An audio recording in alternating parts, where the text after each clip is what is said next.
Look, if you've recently survived a toxic relationship, you might be feeling entirely drained, confused, and just completely stuck in what experts call a sunken place. Let me validate you right now. That profound disorientation you're feeling, it is completely normal. Today, we're stepping into the role of the energetic and focused architect to draft a real, actionable blueprint for reclaiming your personal power.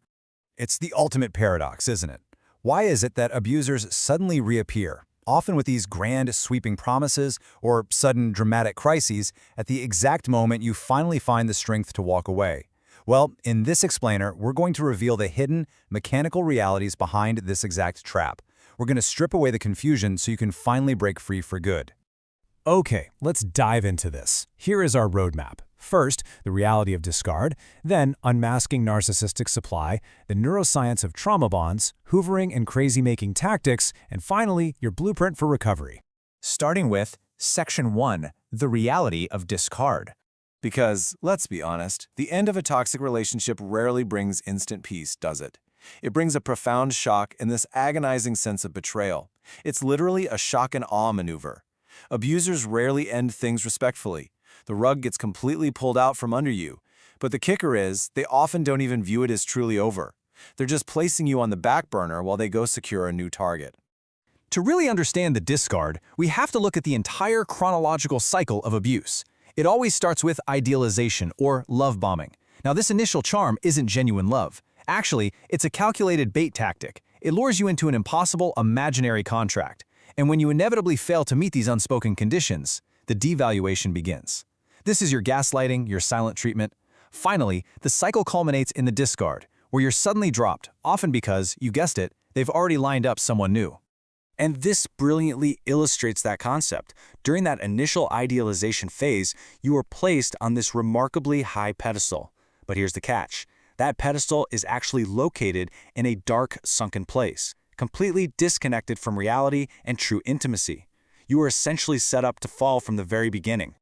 Moving to Section 2, Unmasking Narcissistic Supply. It's time to pull back the curtain here, kind of like the Wizard of Oz, to strip away the emotional confusion. The cold, mechanical engine driving all of this behavior is something called narcissistic supply. An abuser isn't driven by empathy or genuine connection. No, they are driven by an intense, rigid loyalty to a manufactured false self-image. And to protect that illusion, they have to extract supply from you to use as fuel. As you can see, these relationships are frankly coldly transactional. Take your reactionary energy, for example. Your anger, your tears, your confusion. By intentionally provoking you, the abuser gets to stand back and look cool, calm, and collected by comparison. It perfectly validates their power and upholds their false image entirely at your expense. All right, Section 3, the neuroscience of trauma bonds.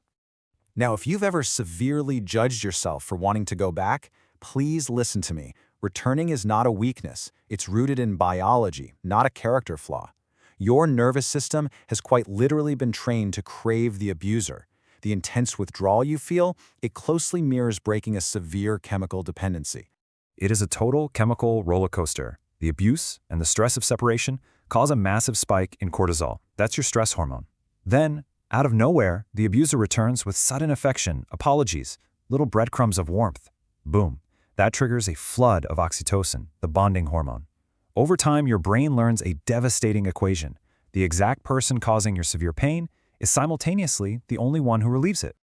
In psychology, this is known as intermittent reinforcement, because the abuser alternates between cruelty and affection completely unpredictably. Your brain's reward system lights up exactly like someone playing a slot machine in Vegas. Unpredictable rewards trigger much stronger dopamine releases than consistent ones. And that makes the trauma bond incredibly resistant to breaking, because your brain is constantly scanning for that next hit of warmth. Next up, Section 4, hoovering and crazy-making tactics. So the crucial point is, because narcissists essentially view you as property and constantly recycle partners for supply, hoovering is always a lingering threat. They desperately want to vacuum you right back into the dysfunction, effectively resetting the abuse from the very beginning. Ever wonder why they hoover the absolute hardest when you finally try to walk away? It's simple. When you threaten to leave in anger, your heightened emotion just confirms their power. But when you genuinely leave with calm detachment, you inflict a massive narcissistic injury. Your indifference dismantles their control, and that triggers their most aggressive, desperate attempts to pull you back.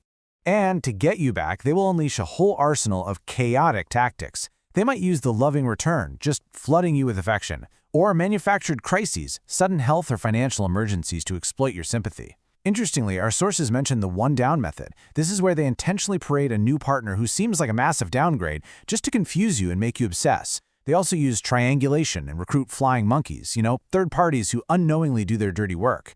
Explicitly naming these crazy-making tactics is the absolute key to stripping them of their invisible power. Now, if you share children or a workplace and you simply cannot go fully no contact, your absolute best defense is the gray rock method. This means becoming as uninteresting and boring as a literal gray rock. You provide brief, factual answers with zero emotional content. By doing this, you completely cut off the reactionary drama the abuser uses as their supply. You make yourself utterly useless to their cycle. Finally, Section 5, the blueprint for recovery. You are no longer just the survivor. You are the architect of your own life now. To rebuild, we highly recommend the 3-3-3 framework. First, establish cognitive clarity by dismantling the gaslighting and seeing reality for what it is. Second, maintain emotional and physical discipline. Remember, taking care of your physical health stops the narcissist from tapping into your energy field. And third, enforce strict boundaries, ideally total, absolute no contact. Let's move to and see how this builds. Organizing your thoughts and understanding priorities for holistic recovery is vital. Your top priority must be cultivating an independent support base. You need safe spaces and trusted people who are completely disconnected from the abuser's toxic web so you can regain that cognitive clarity. And within that safe support base, you must practice the alchemy of anger. Anger gets a really bad reputation, right? But it is simply a valid expression of witnessed injustice. You survived a terrible ordeal, and you must let that anger out safely. Suppressing it compromises your structural integrity and can genuinely manifest as serious physical health issues. Now, as you heal, you might see the abuser seemingly thriving and think, why hasn't the universe punished them yet? Our sources refer to the physics of vibrational logic. The universe doesn't judge right or wrong, it simply obliges energy. The abuser thrives because they move forward without remorse. So to counter this, you must stop focusing on their false successes. You have to redirect literally all of your passion and energy into your own vibrational shift, passionately choosing to thrive forward yourself. Which brings us to our final thought. The abuser's entire cycle relies on keeping you off-balanced and drained. But now you have the blueprint. So, will you remain trapped in their chaotic, sunken place, or will you take these tools, apply your free will, and step up as the architect of your own luminous recovery? Remember, true personal growth is the ultimate revenge, and your vibrant, independent life is waiting to be built.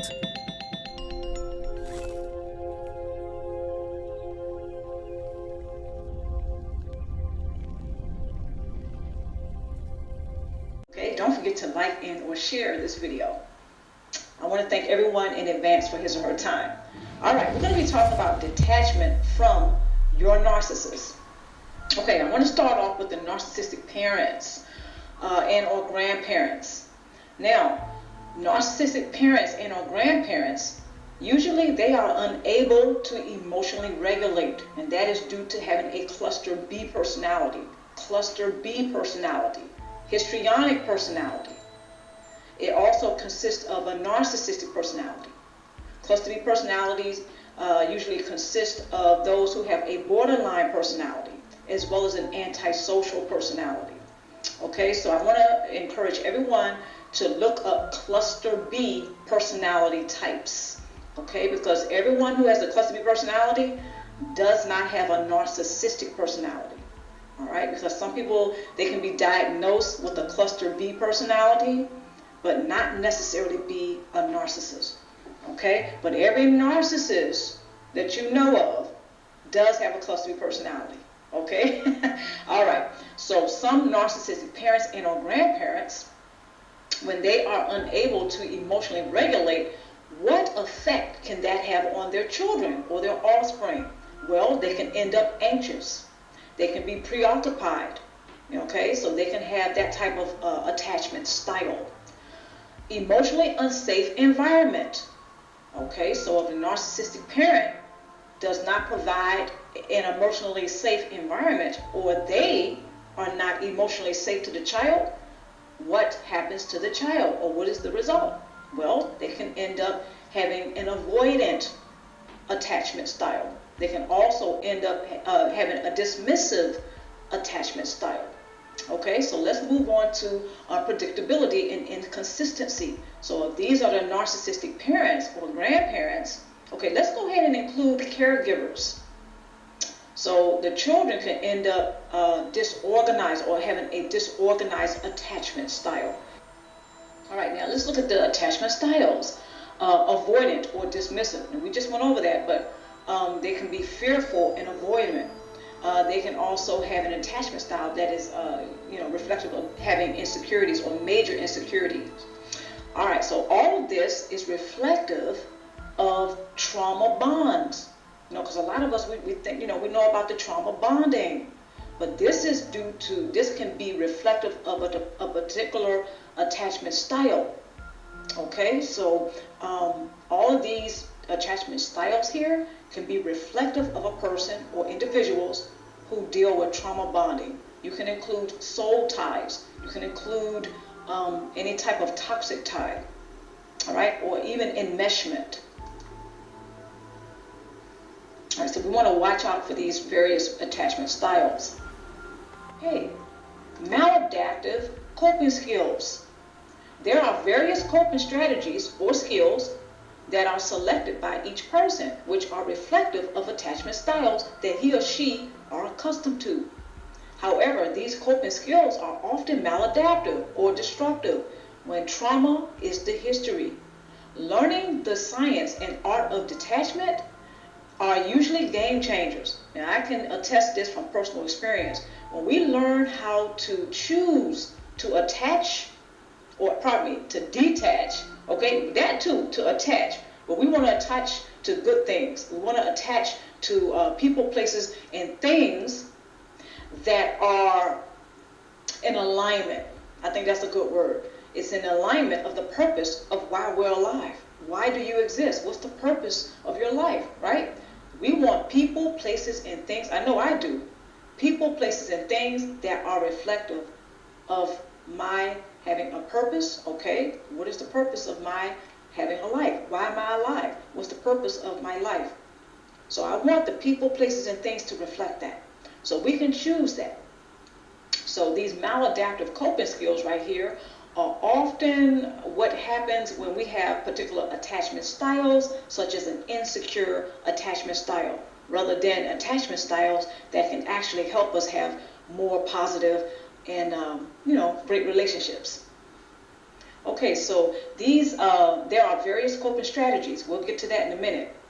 But these maladaptive coping skills are also reflective of people who have trauma or childhood trauma, okay, because they're accustomed to certain attachment styles. Because again, when we're talking about the parents who are people who have a cluster B personality type, sometimes they are sometimes they are unconscious to how they are attaching to their children, their grandchildren, okay, or children that they may be supposed to be responsible for. Okay, so I want to include caregivers because unfortunately some children, they end up in foster care, or they end up with aunts, uncles, or someone else in the family that has to take care of them, because the parents who have a narcissistic personality or a cluster B personality type, they're not able to take care of their children, or they have very poor parenting skills. Okay, so these maladaptive coping skills here, again, are reflective of those who have trauma history, usually because it stems from their childhood. They have been exposed to various forms of maltreatment.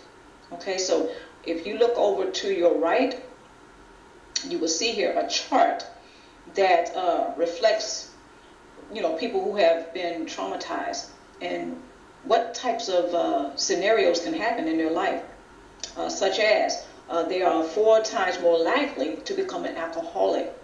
Okay, they are 4 times more likely to develop a sexually transmitted disease. There are 15 more times likely to commit suicide, so they can become suicidal. And these things are due, again, to trauma. But when we look at the maladaptive coping skills, we can begin to see why a person may develop, or they may choose a maladaptive or destructive coping skill. Because look at how they grew up. Look at the types of adults that were around him or her. All right, so learning the science and the art of detachment are usually game changers. Adverse childhood experiences. Codependent. I meant to say codependent, but codependence or codependency, narcissistic relationships, narcissistic family, children exposed to narcissistic parents and or grandparents and caregivers can be considered as adverse childhood experiences. Okay, so I want to invite everyone to look up, or actually look at a video that I did. At the end of this video, check out the video on adverse childhood experiences, because I consider an adverse childhood experience to be children who have been exposed to narcissistic abuse. Okay, so at a later date, if you all want to go ahead and check out this chart over here, it breaks down the adverse childhood experiences and how a person can be affected by it. It was about that. Okay, detachment strategies. Emotional. You can detach emotionally. You can detach physically. You can detach mentally. Okay, so let's go to the emotional first. When you learn and choose to respond rather than react, that's a game changer. Now that takes practice, because I know I slipped up a few times, right? There were times that when a cluster personality type would say something or do something, and it was over. I was reactionary. That's because I was in my ego. I was in my feelings, right? I didn't have a lot of control over or I lacked emotional discipline. I lacked it. But anyway, detachment strategies can be physical. You can relocate if you have enough money, if you have your resources, if you have all your ducks lined in a row, even if you have some of them lined in a row, enough whereas you can pack up and go. When you go no contact, it starts in the mind. Okay, it starts in the mind, not necessarily in the heart. You don't have to have necessarily a change of heart or waiting for your narcissist to have a change of heart or to change before you go no contact, if you should choose that is the best for you. Okay, but please practice safety and practice discernment as well as discretion when contemplating going no contact, because everyone, they cannot just pack up and go. So we want to be mindful of that. So if you physically just leave the room, if they start something, if you can physically just go, leave, go for a drive, take a trip maybe for a week or two, if you can take a vacation. And I know, you need money for that. I get it. Okay, but I just want everybody to take a look at some of these detachment strategies here. And I've used all of these, by the way. Now, mentally, again, when you focus on, you can use visualization to picture yourself getting in a better circumstance or having better circumstances, whereas you can leave. All right, you can get a better job. Visualize yourself getting into better situations or circumstances. Here's one: make better choices for yourself. That way you can experience better circumstances. Okay, now when you do this mentally, that means you are choosing to critically think about what's going on in the relationship. Not so you can focus on it, so you can feel badly. Because sometimes I've gotten stuck, whereas I would focus too much on what was going on. In other words, how was I feeling? What was I thinking? Okay, that was great, but I did not take it further. Meaning, what's the solution? For instance, if I was in a job that I did not like, been there, done that, by the way, but sometimes the pay was pretty good. Okay, we got to pay the bills, right? So the bottom line is, when you mentally choose to detach, you're choosing to critically think about what's going on, and you're going to probably have enough confidence to be able to resolve those issues. Become your best problem solver. not your only problem solver. Meaning, if you know somebody that you can talk to, they can give you a different perspective on what's going on with you, if you care to share it. Okay, so that's how that looks. When you mentally choose to detach, you critically think about what's going on instead of becoming reactionary, whereas you're in your feelings, you're in your ego. Okay, and that's going to work against you, by the way. Narcissists, they eat that up because that's reflective of your not being in control of yourself. So, they want that sort of sense of control. When they see that you're not in control, they automatically usually feel and or think that they are in control of you. So when you mentally detach, that's a very powerful thing to choose for yourself, because you're choosing to critically think about what's going on and being aware of your emotions. Therefore, you can emotionally be disciplined. Okay? So instead of internalizing everything, that's another way to mentally detach. Getting out your feelings, getting out your ego, and it takes practice. Okay? So sometimes you're going to slip. Don't beat yourself up. This is not about you being perfect. All right? This is about you being powerful. Spiritually, you can detach, or spiritual. All right?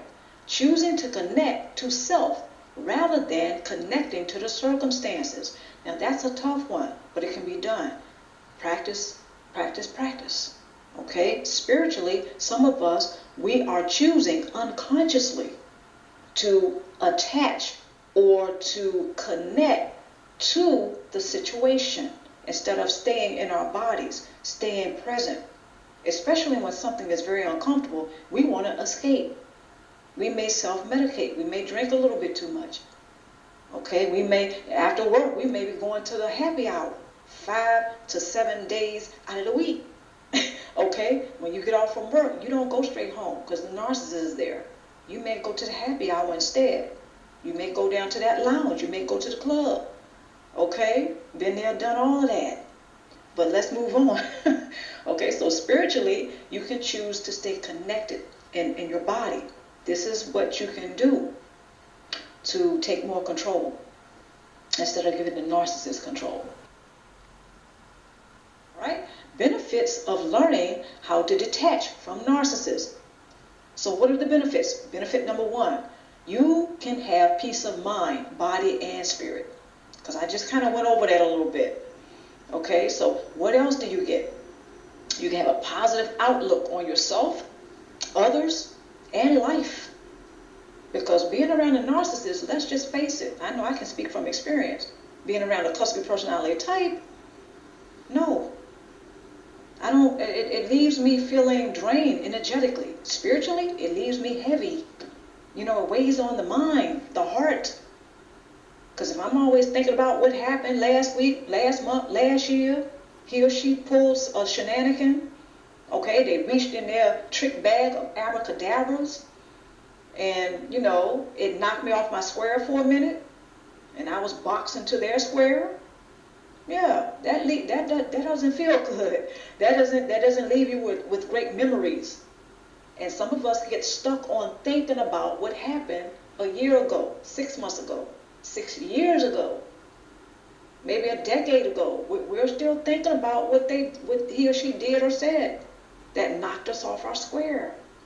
And of course, this is due to habit. So it's not necessarily biochemically. All right, so what else do you get?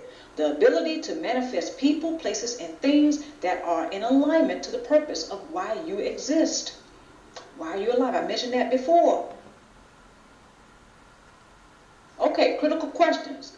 What is the purpose of narcissistic codependent relationships? Second question. What do you intend to manifest? Tools.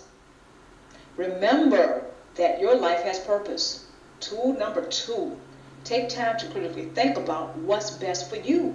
Tool number 3. Consider focus intention technique. Practice mindfulness. What consists of practicing mindfulness? Practicing personal boundaries.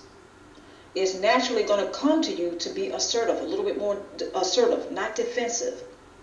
Assertive.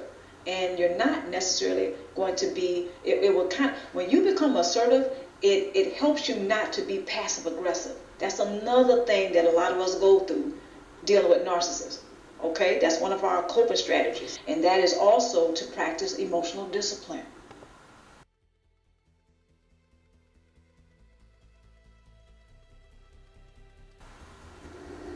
Okay, now I want to remind everyone, if I didn't mention, I don't think I did, now that I think about it, beware of narcissistic injury.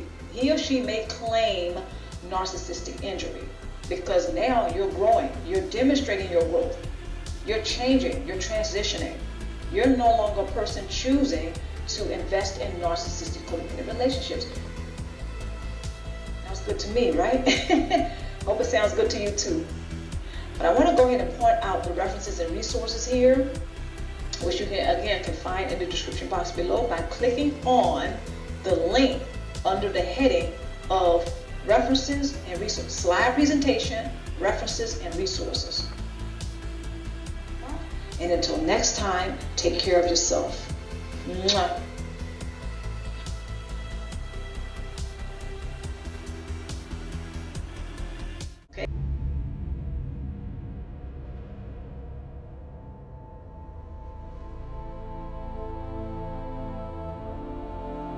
In acceptance and commitment therapy, acceptance and resignation are often confused. Acceptance is an active choice to experience discomfort in service of your values. Resignation, on the other hand, is a passive belief that life is no longer meaningful. If you've ever walked away from a conversation feeling totally depleted, like your internal battery was just quietly unplugged while you were walking on eggshells, you are experiencing a manufactured reality. The physical exhaustion and deep confusion you feel are real, tangible results of a specific relational dynamic. If the relationship is this damaging, why doesn't it just explode and end immediately? Most people assume toxic partnerships follow a path of sudden, obvious conflict. Data from a Michigan State University study tracking relationship satisfaction over 6 years reveals a slow burn of decline, decaying at a rate no steeper than average. Notice this prolonged early phase. Narcissistic partners use performative admiration, puffing themselves up, to keep satisfaction artificially stable early on. That early charm serves as a strategic investment by the abuser, trapping you in the dynamic long before their destructive behaviors become apparent. To understand why that initial charm always fades, we must look past the surface and examine the hidden psychological architecture driving the abuser's behavior. A framework presented by researcher Luminousz Ztarr points out that the chronic tension in these relationships stems directly from a stark mismatch in levels of consciousness between the partners. Narcissistic individuals operate from a lower vibrational consciousness rooted in fear, aiming to keep a manufactured false self-image relevant. Because they require constant external validation, they juggle manipulative behaviors, what the framework calls shenanigans, to extract source supply from others. In this dynamic, the abuser views you strictly as a battery meant to fuel a fabricated identity. This extraction process is mandatory for them. Cluster B personalities generally lack the ability to regulate their own internal emotions, forcing them to feed off the emotional energy of empathetic people. The abuser deliberately exploits your best qualities, turning your natural compassion and willingness to forgive into the very vulnerabilities they use to drain your vitality. Once your dependency is secured, the abuser abandons that early admiration strategy and pivots to a much darker mechanic, known clinically as narcissistic rivalry. In the rivalry phase, the abuser asserts dominance by systematically putting you down. They replace constructive conflict with blame shifting and silent treatments, steadily eroding your cognitive autonomy over time. The abuser engineered this systemic erosion of your identity to ensure you eventually become too weak to leave. Curious, anything that challenges the abuser's manufactured reality poses a mortal threat to this predatory system. Narcissists carry a deep terror of experiencing a complete psychological breakdown. This breakdown is only triggered when their twisted fantasies and false self-images are seriously challenged by something they cannot control. To resist that breakdown, the abuser will do absolutely anything to reject objective reality. They masterfully psych themselves out with their own lies and attempt to damage anyone who threatens the illusion they've built. This explains a phenomenon known as the extinction burst.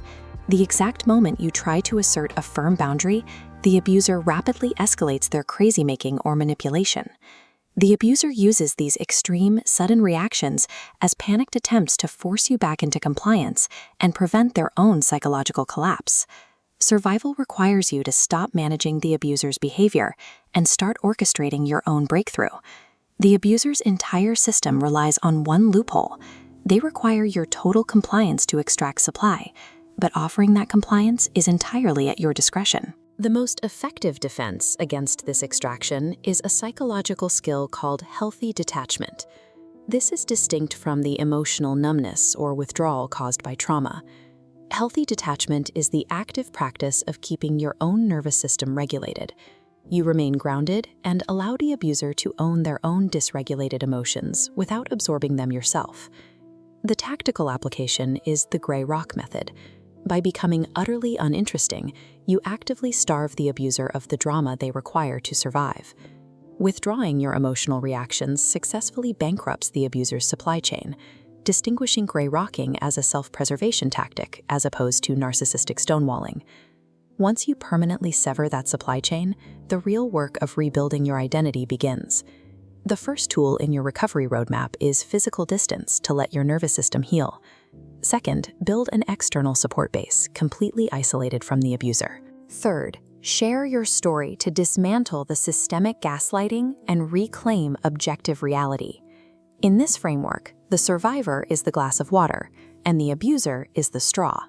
You reclaim your agency simply by removing that straw, choosing to protect your own energy instead of fighting to change their perspective.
This is why people are seeing red sometimes when they're dealing with narcissists. But narcissists often find that amusing. So in the third party situation, again, after they have swindled people out of money, after they have also played with people's minds, they have cheated them out of their, I'm going to keep it clean, they have cheated them out of their hearts in the bedroom. I'll put it like that, right? People have been caught up. The narcissist sits back and they look at all that and they look at their mantle of conquests. They have conquered these people. In the narcissist's mind, they have conquered.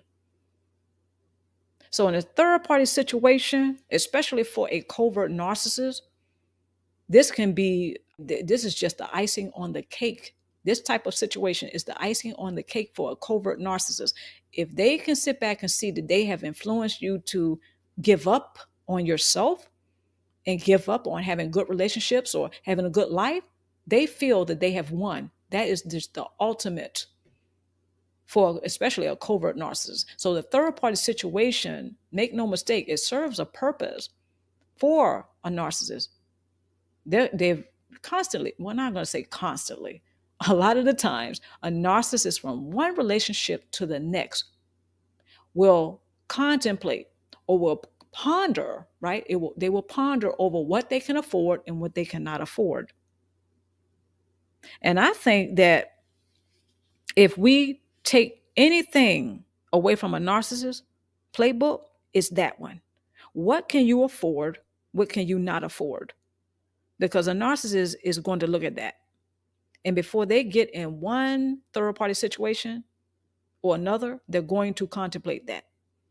They're going to do their homework. So if they have several people that they're getting it in with, so to speak, you best believe they have done their homework on every last one of those people. And they know how to pit one against them. This is how sometimes we sit back and sometimes some of us have marveled over how the narcissist can walk into a situation, right? Everybody, just say at a party, right? Everybody's having fun. But that one person who's a narcissist walks in and they just ruin it all. They ruin it all. But the narcissist is the only one who's loving that. Everybody else feels that bad energy. They don't like it. They want to get away from it. But the narcissist, no, the narcissist bask in it. They love it. Sometimes narcissists like negative, they like the negative attention, right? Rather than the positive one, because they cannot get the best source supply out of the positive like they can the negative. And it's very sad to me how narcissists have ruined some people's lives, or they have influenced ruin. They have influenced some people's downfall. But again, in a third party situation, this is very intense because emotions are hurt now. Emotions are raw. People are hurt. People want revenge. People, they want to know why the narcissist does what they do without remorse. But the narcissist just seems to be unmoved. They just seem to skate through it all. Okay, so just wanted to share this with y'all because I know some people right now, right? They're wondering why the narcissist wants to come back into their life. Well, because the narcissist doesn't want to run out of supply. So they want to keep everybody a part of the third party situation. And it's not about anybody else to a narcissist. It's all about self. They are loyal to their false self images. And the third party situation often will help them to maintain their false self images. So in the third party situations, they often will look like a saint, or they will look like a martyr, or they will look like a victim who can't seem to catch a break. Or if the narcissist doesn't, as far as like the victim part, if the narcissist does not come off as the victim, right, they're going to create victims. They're going to make sure that they hurt other people. This is often why narcissists like to see signs of distress, whereas it pertains to other people. If they pull a shenanigan, if they go to a new source, the narcissist wants to see signs that the old supply is in distress. They're bothered by it. They can't live without the narcissist. They're looking crazy in love. This thing, narcissists, they love that. By what age is the narcissistic invisible script fully downloaded? The correct answer is B, 7 years old. By this age, subconscious patterns are already shaping behavior.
Imagine being like hopelessly addicted to the exact person who is destroying your life.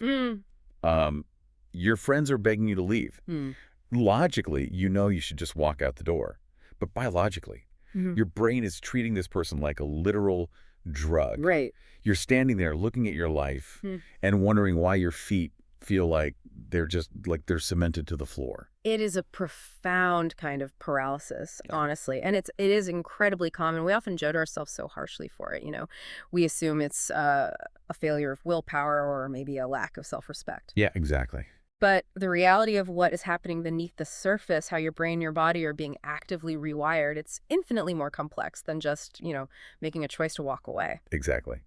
And that is the mission of today's deep dive. Right. We're looking at a massive wealth of clinical data today. We've got everything from global trauma guidelines to this massive longitudinal study on narcissism from Michigan State University, right through to a behavioral framework called acceptance and commitment therapy. Yeah, it's a lot of ground to cover. It really is. Yeah. But our goal is to map out the exact psychological mechanics of these toxic dynamics.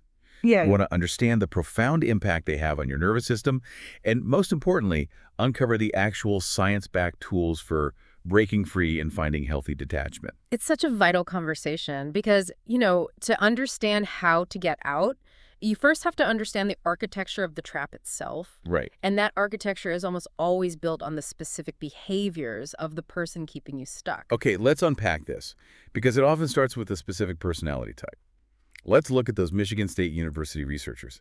They tracked over 5,000 couples for up to 6 years, specifically studying narcissism in relationships. And what I found so helpful is that they didn't just treat narcissism as this one big monolith. They broke it down into two distinct dimensions: narcissistic admiration and narcissistic rivalry. And that distinction completely changes how we understand toxic bonds. I mean, narcissistic admiration is essentially the defensive side of the ego. Yeah. It's about puffing oneself up to impress everyone around them. They just, you know, they want to be the smartest, most attractive person in the room. Yeah, the classic show-off. Exactly. But narcissistic rivalry is the offensive side. It's the much darker element. That is the compulsion to actively put other people down just so they can feel superior. So it's not enough for them to win. You actually have to lose. Wow, right. And you would logically assume that if you're dating someone who constantly puts you down to feel better about themselves, the relationship satisfaction would just immediately tank, right? Yeah. Like straight off a cliff. You would definitely assume that. And the researchers did find that narcissistic rivalry is indeed linked to lower relationship satisfaction for both partners. Yeah. But the real surprise in the data completely challenges our assumptions about timelines. We tend to think that a narcissist will aggressively and, you know, visibly damage a relationship, leading to a really steep, predictable drop-off in happiness. Right. But the rate of decline actually wasn't steeper for these couples over time. Like, really? Which is wild. I mean, how does someone endure that without the relationship just immediately crashing and burning? Well, the clinical data suggests a couple of reasons for this. First, the honeymoon phase with a highly narcissistic person might actually last a lot longer than we expect, which sort of masks the red flags. Okay, that makes sense. But the second reason is much more insidious. The damage doesn't show up as a sudden, dramatic drop in overall satisfaction because it's designed to be a slow drip. Ah, slow drip. Yeah. It quietly, systematically erodes a partner's self-esteem and their sense of agency over years. By the time the victim actually realizes how unhappy they are, their confidence is so completely dismantled that they don't even trust their own judgment enough to leave. It's that slow erosion that sets the trap. And I think that brings us to the biological reality of why a person can't just pack their bags. Because trauma experts talk about this phenomenon called trauma bonding, which is driven by something called intermittent reinforcement. Right, intermittent reinforcement. Yeah. The abuser doesn't just treat you terribly 100% of the time. Yeah. Because, I mean, if they did, you'd leave. Instead, they unpredictably alternate between extreme cruelty and then this intense, loving affection. And that unpredictability is the absolute key to the lock. When affection is guaranteed, your brain just gets used to it. Right. But when the affection is random and it follows a period of extreme stress, your brain's reward center becomes completely hyper-focused on securing it. It's literally like a slot machine for the brain. You're sitting there at the casino. You never know when the jackpot of affection is going to hit, so you just keep pulling the lever, even when you're losing everything you have. That's a great way to put it. And this is why I always want to push back on the stigma of just leave. People judge victims so harshly, but there is this cruel biological irony at play here. When you try to leave, your brain goes into a state that actually mirrors chemical withdrawal. Oh, absolutely. You are intensely craving the abuser because in your hijacked nervous system, the person causing you all this pain is perceived as the only source of relief. That is precisely what is happening. Your nervous system is confusing the cessation of abuse with actual love and safety, and sticking around at that toxic slot machine doesn't just put you in a bad mood, you know? It physically and neurologically alters you. The clinical outcomes of enduring this for years are severe. Right, let's talk about the fallout. Because the trauma literature draws a very, very clear line between standard PTSD and what happens in these prolonged toxic dynamics. It is a vital distinction. I mean, most people are pretty familiar with PTSD, which is typically associated with a single terrifying event, like a car crash, a natural disaster, maybe a single violent encounter. Like a one-time thing. Exactly. But complex PTSD, or c-ptsd, develops from prolonged repetitive events where escape is difficult or just impossible. So we are talking about situations like long-term domestic violence, childhood abuse, or being trapped in a highly manipulative narcissistic marriage. But it is really worth noting for our listeners here that while complex PTSD isn't currently listed in the standard American Diagnostic Manual, the DSM, it is officially recognized globally in the ICD-11. Yes, it is. And clinicians actually have a specific tool to screen for it now called the International Trauma Questionnaire. Yeah, the ITQ. The questionnaire screens for standard PTSD symptoms like flashbacks and hyperarousal, but it also screens for something called disturbance of self-organization, or DSO. DSO. And DSO is essentially the beating heart of complex PTSD. It manifests in three core ways. First, severe problems in affect regulation. Meaning, like, your nervous system is so fried that you completely lose the ability to manage your emotions. So you might swing from extreme rage to total numbness in like an hour. Exactly. You just can't regulate. The second manifestation is these deeply held beliefs of being diminished, defeated, or just completely worthless. Wow. You internalize the abuser's voice until it literally becomes your own, which obviously brings immense shame. And then the third is severe difficulties in sustaining relationships or feeling close to anyone else. Your trust mechanism is essentially broken. Here's where it gets really interesting. Because the clinical data describes the physical and mental toll of this inability to let go. And honestly, it sounds like a literal nightmare. It really is. Your nervous system is locked in constant hypervigilance. You're constantly scanning the room for the next threat. The abuser's crazy-making games systematically dismantle your identity. You become so enmeshed with their moods that you actually suffer severe physical symptoms, chronic sleep disruptions, unexplained stomach issues. You are essentially trapped in a sunken place. Yeah. And clinicians sometimes refer to this with a concept called Lot's wife syndrome. Which is just a very powerful metaphor. It really is. It's this idea that by obsessively looking back, ruminating on the past, trying to make sense of the abuse, or, just waiting for the abuser to apologize, a person becomes completely stagnant. Yeah. Just like the story of Lot's wife in the Bible, they are turned into a pillar of salt, completely unable to pursue their own future. Right. So the obvious question becomes, how on earth do you stop looking back? Well, to stop looking back, you first have to stop the act of bleeding. If you are in a situation where you cannot fully physically escape the person, maybe it's a toxic coworker you have to see every day, or you share custody of children, you need an immediate tactical defense to protect your nervous system. Which brings us to a tactic you hear about a lot online, the gray rock method. Yes.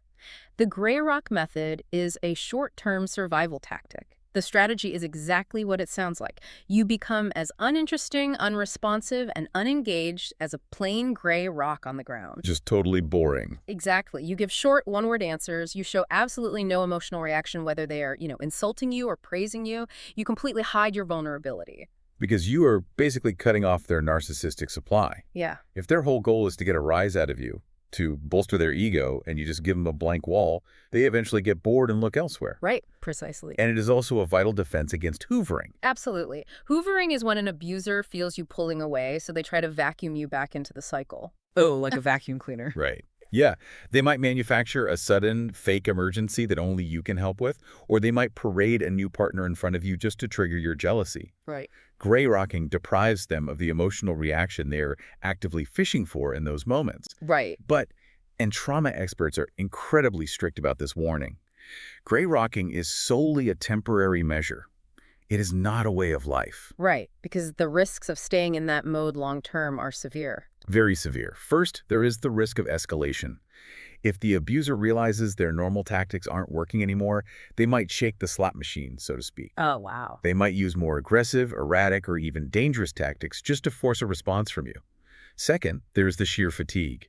Suppressing your natural human emotions requires an immense, draining amount of self-control. I can't even imagine. And finally, there is a serious impact on your mental health. Bottling up fear, anger, and stress without a safe outlet can cause lasting psychological damage. It makes complete sense. I mean, gray rocking is essentially playing possum.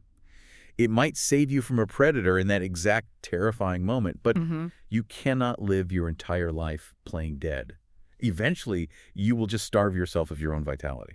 This raises an important question. If you can't play possum forever, how do you protect yourself without shutting down your own humanity? Like, how do you move from short-term tactical survival to genuine long-term healing? And that is where the clinical data introduces this amazing concept of healthy detachment. Yes. And we really need to be very clear about what healthy detachment is not. Okay. It is not the pathological emotional unavailability or the numbness that we see as a trauma response. It isn't building a giant concrete wall around your heart. Psychologists beautifully describe healthy detachment as love with a healthy nervous system. Love with a healthy nervous system. Wow, that is such a profound way to look at it. It is finding the space between a stimulus and your response, right? Yeah. It means you can care deeply about a situation, but you allow other people to be fully responsible for their own choices. You don't step in to fix them or rescue them or control their reactions. You are caring wisely, not caring less. Precisely. And the research shows this applies universally. It's not just to toxic romantic dynamics.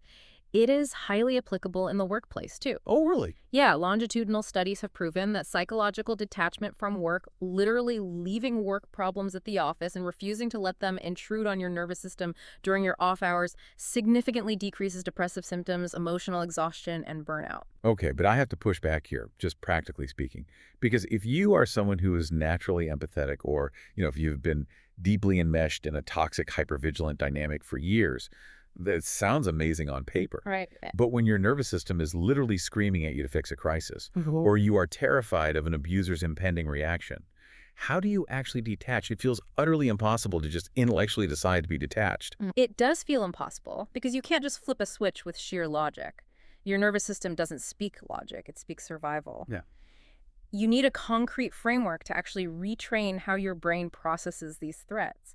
And that brings us to a highly effective clinical framework called acceptance and commitment therapy, commonly known as ACT. ACT, which the literature notes is rooted in relational frame theory. Yeah. Which sounds incredibly dense, but it's basically the science of how human beings use language to create mental links between our thoughts and our pain. Exactly. It's how your brain learns to link a word like love with the experience of anxiety or unpredictability. And what makes ACT so powerful is its ultimate goal. It does not try to eliminate your symptoms. No. It doesn't promise to make your anxiety or your grief magically disappear. Instead, it builds what clinicians call psychological flexibility. Okay, psychological flexibility. Yes. That is the ability to fully experience negative internal states while still taking action that moves you in a valued, healthy direction. So it is about changing your relationship to the pain, rather than trying to constantly outrun it. Exactly. And ACT uses a model called the hexaflex, which is made up of 6 core interconnected processes. Let's walk through exactly how these work to break a trauma bond. The first process is acceptance. In a toxic dynamic, we spend so much energy on experiential avoidance, fighting a futile battle to suppress negative emotions or pretend we aren't hurt. Right. Acceptance means allowing those painful feelings to exist without resistance. You stop going into battle mode with your own nervous system. That's like if you're stuck in quicksand, struggling just makes you sink faster. Acceptance is learning to stop thrashing. Exactly. And the second process is cognitive diffusion. This is massive. It's learning to see your thoughts as temporary mental events, not absolute undeniable truths. Yes. So instead of thinking, I am worthless, they are right about me, you train yourself to add distance by saying, I am having the thought that I am worthless. That little shift is huge. Right. The clinical frameworks even suggest visualizing your thoughts as leaves floating down a stream. You watch the thought drift by rather than letting it define you. That distance is crucial because it leads to the third process, which is contacting the present moment.